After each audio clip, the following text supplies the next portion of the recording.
Welcome to Not in Real Estate with me, Nation Okoa. In the last two episodes, we've been talking about what you need to do as a buyer before you buy a house, especially off-land. That's what we've been discussing. So I talked about 7 critical areas that you need to go into and tick those boxes before you buy a house. Now I've covered a number of them. I've covered 4 of them. Now I want to cover 3 in this episode. 3 areas that you must tick as a buyer. As I said, I've talked about this at length in this book, Don't Buy That House, Insightful Guide to Off-Land House Purchase. So you can get this book and read a lot of these areas that you must interrogate as a buyer before you buy a house off-plan, especially off-plan, though it also applies for buying a book generally. So get a copy of my book.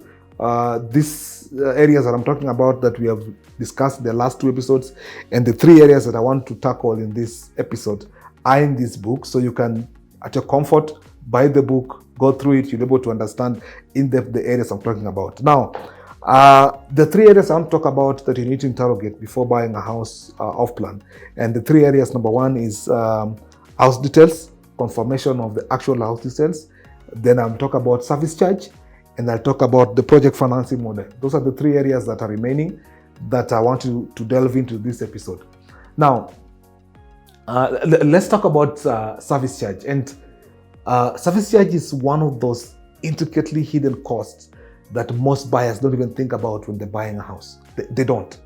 And yet, how much you're going to pay as a service charge is a very critical part of things you must consider, if you're buying a house. Most of the times, people want a lot of things on development. No, I want a heated pool. I want a development with a heated pool, with a gym, fully fitted gym, with steam, sauna, high-speed lift. But we don't care about how much will the service charge be. And that's why people have ended up living rentals, buying a house, and paying a service charge equal to their rent that they were paying initially. Yes, it's happened. So you're paying, so you are paying a rent, then you buy a house. After buying the house, you pay a service charge equal to the rent you're paying. I mean, I've seen people that are moved out of houses they bought because the service charge is just ridiculous. Yeah, and they took mortgage or they took loan, and thinking they're going to save the rent. They're going to the rent they were paying, they'll pay as mortgage or loan, whatever it is. And yet they're paying service charge almost equal to the rent. And I've seen people move out and rent the apartments they bought. So as a buyer, you must carefully think about the service charge. How much, and those questions you must come to your mind. How much will the service charge be? Yeah? How much will the service charge be? And to help answer your question, you need to think about what's the service charge? Yeah? Because service charge is what commonly everyone in the development will pay for maintenance of the what we call common areas. So be it your security, the management company usually is paid some fee, the cleaning, the garbage, all those things. So if a building has a lot of what we call ancillary facilities, if there's a lot of common facilities, then the service charge will definitely be high. And a number of people do not think about this when they're buying a house. Everyone wants a development that's as a heated swimming pool, for example. But you don't think about how much will it cost for me to service that heated swimming pool. How much will it cost me to have a fully backup generator, with that fuel and everything else? How much will it cost me to service a high-speed lift or a gym on a rooftop, for example? So these things, we don't think about them. And when we buy a development, we look at the price only, and we forget about how much it will cost to maintain the common area. So think about the facilities in this development before you buy. So ask yourself, what are the common facilities in this development? And I know sometimes developers will tell you, oh no, the service charge will not be much, will be little. But remember, they'll walk out at some point. They will leave you with this mess. They will leave you with this baggage. This burden will be yours at some point. So the onus is on you to interrogate. How much will that service charge be when I buy this development? So think about the service charge. Think about the ancillary facilities that you're going to have in this development. Ask yourself, what are those, what they call salient features? Yeah, think about the management of these common area facilities. Yeah, what will it take? The higher the development, the high-end developments have what you'll find sometimes even the number of guards alone it's quite a lot. So before you commit, and I always say, don't pay the deposit, then start asking the questions. Ask the questions first. Yeah, are there certain services in this development you want to buy into that will drive up the costs, for example, that will just exorbitantly drive up the cost of your service charge? Yeah, is there anything unique, out of place in this development that will drive up the cost? And I mentioned one of those things that always just drive up electricity bills, common area bills, is the heated pools. That, and you know, sometimes we have these pools that even nobody uses. But the problem is, the pool will be heated not partially when one person is in the pool. The pool is heated fully even with one person in the pool. Even with a kid in the pool, the swimming pool will be heated. So it doesn't matter if you have 300 people and one person is in the pool will be heated. The pool cannot be heated sectionally for one person. So end of the day, and eating the pool does not depend on how many people are in the pool. So you'd say, no, we'll use less power because of one people. No, it's the same. All right? So watch out for some of these services in development. And I'm not saying they're bad. Yeah? Please don't mistake me. I'm not saying they're bad. What I'm saying is, be knowledgeable to know how much you will pay as a service charge, whether you can afford it or not. I think that's the most important thing. You could as well afford it. The development with the pools and all those things, you could as well afford it. And nothing is wrong with that. All I want you to check before you buy a house is, what will you pay as a monthly service charge? And especially if you're a first-time homeowner, yeah, that is getting out of your rental to your new house, it's important that you don't jump into from the frying pan into the fire. Yeah, be careful that your service charge is not added towards your rental amount you're paying, and yet you've taken a loan to try and reduce things, or a mortgage, whatever it is. So check that the service charge makes sense. Very, very important. Yeah. Now, the project service charge for the development is sometimes misplaced. In the sale agreement, they'll tell you, oh, you know, we project that the service charge will be 10,000, 15,000 per month. Don't fall for it entirely. It's important for you to interrogate whether that 15,000 makes sense. I've seen projects where that service charge is really underquoted to entice the buyer to buy. So don't fall for what you're being told. Yeah, the onus is on you to go deeper and interrogate exactly what is it in this that you'll pay as a service charge. That is very, very, very important. Yeah. Also, marriage, if you're buying for investment, look at what will be the expected rental. For example, I mean, if you're buying an apartment and I want to rent it, yeah, look at the expected rental. How much is the rental income per month, for example, vis-a-vis the service charge? Again, that will make you decide whether it's a good house you want to buy or not. If the rental is 55,000 and you're paying service charge maybe of 15,000, 20,000, does that make sense? Yeah, probably not. We'll talk about a lot of this rental yield and return on investment later on, but that's something you need to start analyzing. Does that make sense for you? Yeah, the service charge vis-a-vis the rental you expect on development. Before you commit, don't buy a house then realize, oh, the rent is 55 and the service charge is 20,000, so I'm making 35,000 only. Does that make sense for you? So service charge, another key that you must tick. Next is what I would call the actual house details. Yeah, confirmation of the actual house details. Now, why is this important? I mean, it sounds so obvious as well.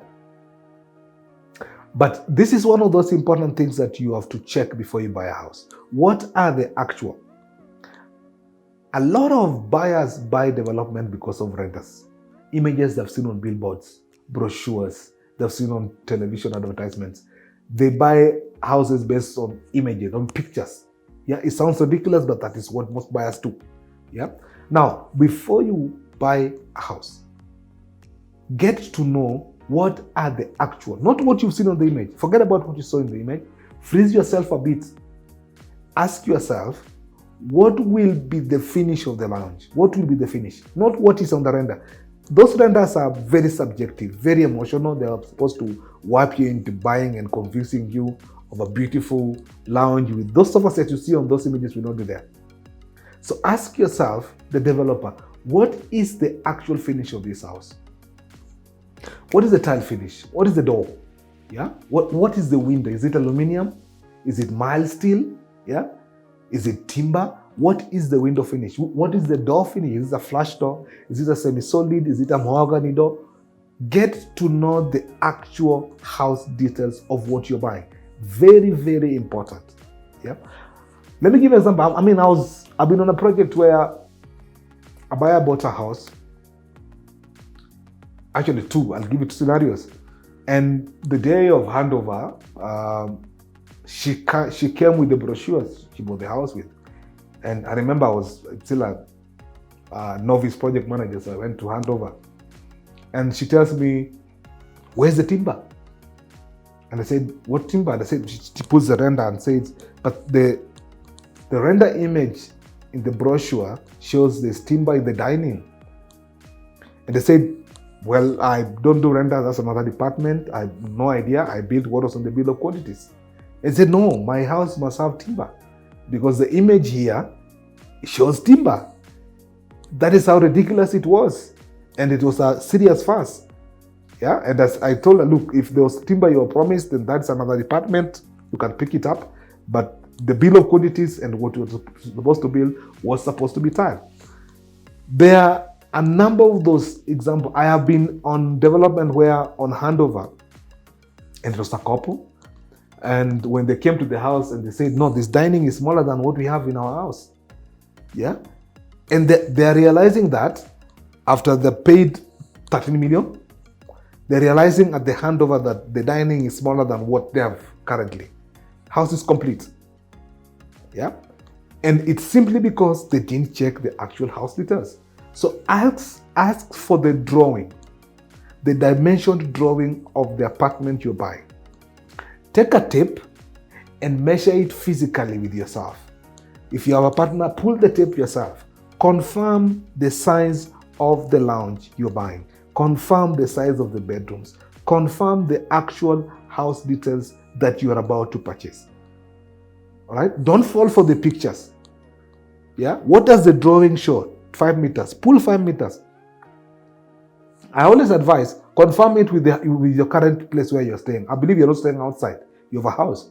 So if the drawing say 5 meters, how does it relate with your current lounge? How does the dining drawing relate with your current dining? Just confirm those things. Physically confirm them. Just be comfortable that you are sure of what you bought, that this house is maybe the same size, or you are aware that it's smaller than what you have, but you're constantly aware of it as you buy.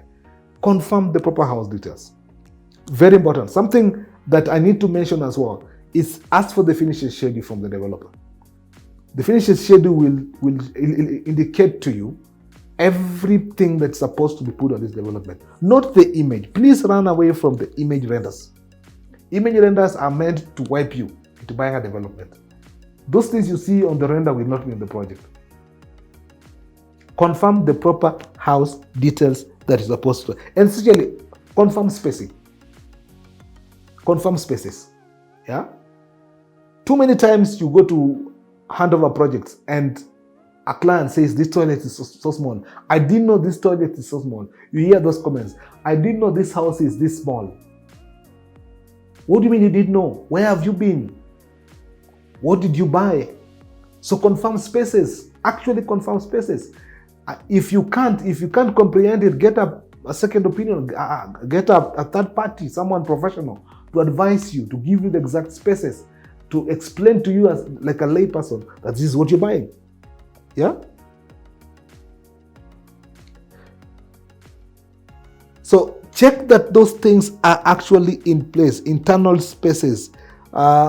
Something very critical as well is house orientation. How is the house oriented to the sun path?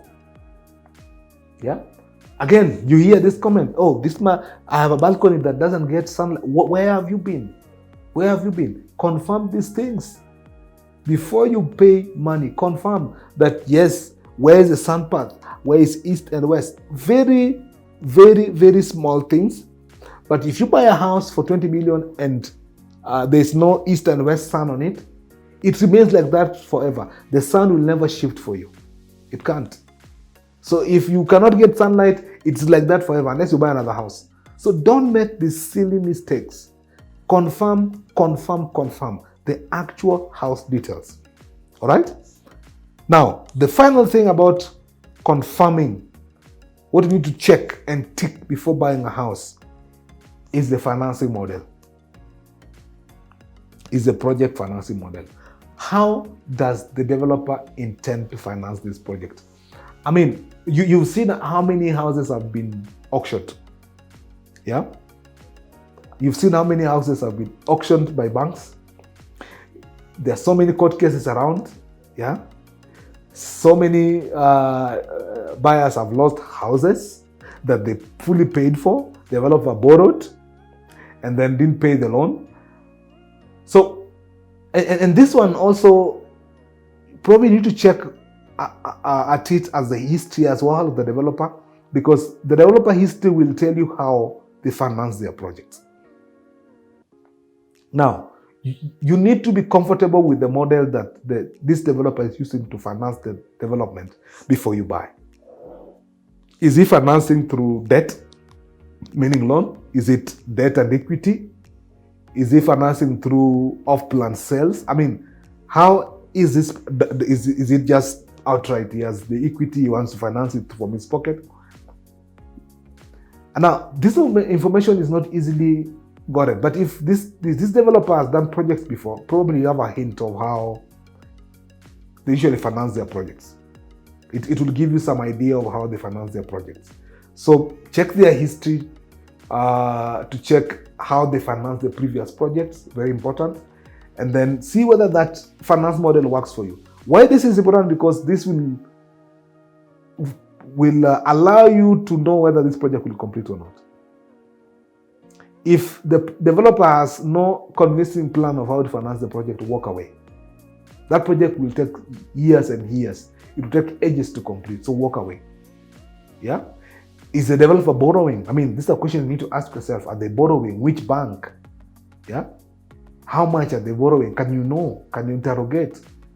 How did they finance their previous development? Yeah? Did it work? Did it fail? Did it work? Are those buyers satisfied with that model? Yeah? Otherwise, you will buy a project and then it was fully borrowed on, developer didn't pay, you had no idea, you fully paid your development, and then boom, the bank is on your neck. Yeah? So, check critically the model by which this developer is financing. Project financing model is very important path of how it needs to check.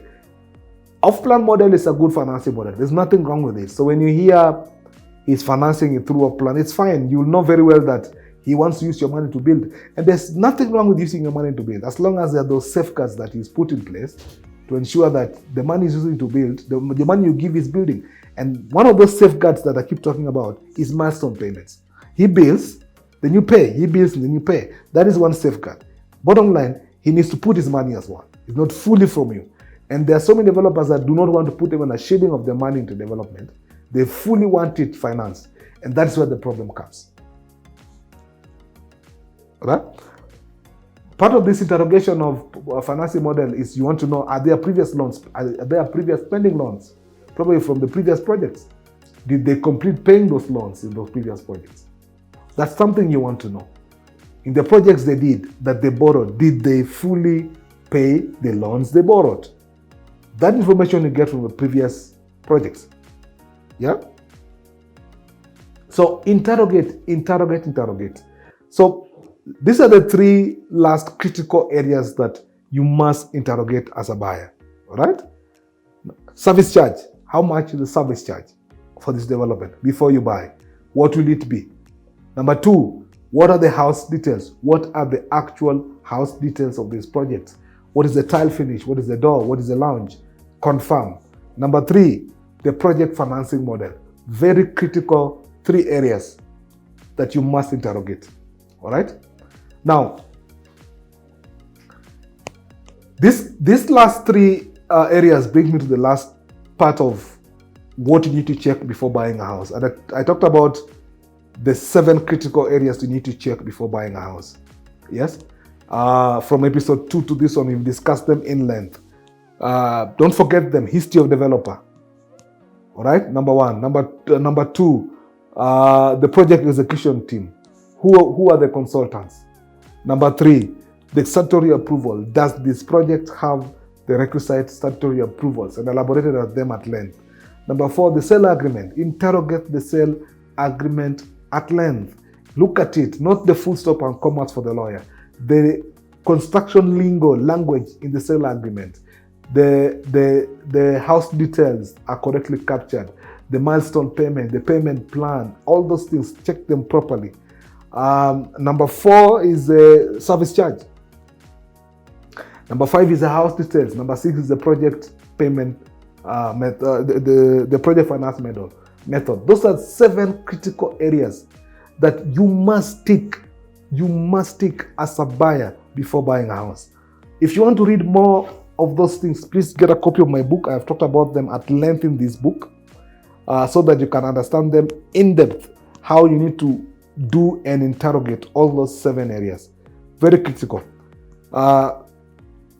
In the next coming episode, we're going to now talk about building, and I'm going to talk about what you need to do when you're building a house and how do you start, where do you start, where do you end. So make sure you tune into the next episode as we tackle building, how to dissect it, and I'm going to dissect it for you, where you need to start, where you need to end, what approvals, how do you get an architect, all through to the end until you build a house.